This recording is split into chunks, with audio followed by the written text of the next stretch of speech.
Welcome back. Now, I'm sure some of you are wondering, what is the Mandela effect? Well, let's start with where the name comes from. Nelson Mandela, who was a political activist in South Africa, was put in prison in 1962. Now, in 1980, a large number of people remember his passing. But the truth was, in 1990, he was released, and he later on became an elected president of South Africa.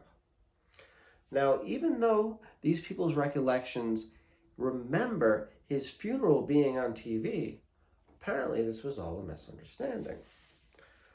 But before we get further into the Mandela effect, let's look at some of your answers from the previous questions. Now, starting with the candy bar name that some people might remember as Kit-Kat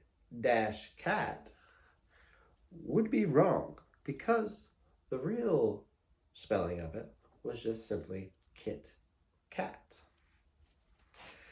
Now, moving on, we're going to talk about the famous song, "'Cause we are the champions of the world."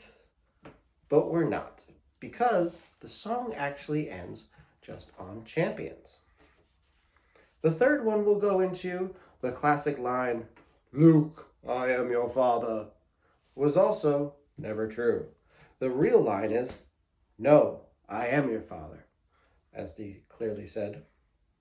But enough of this, let's get started on the next round of questions.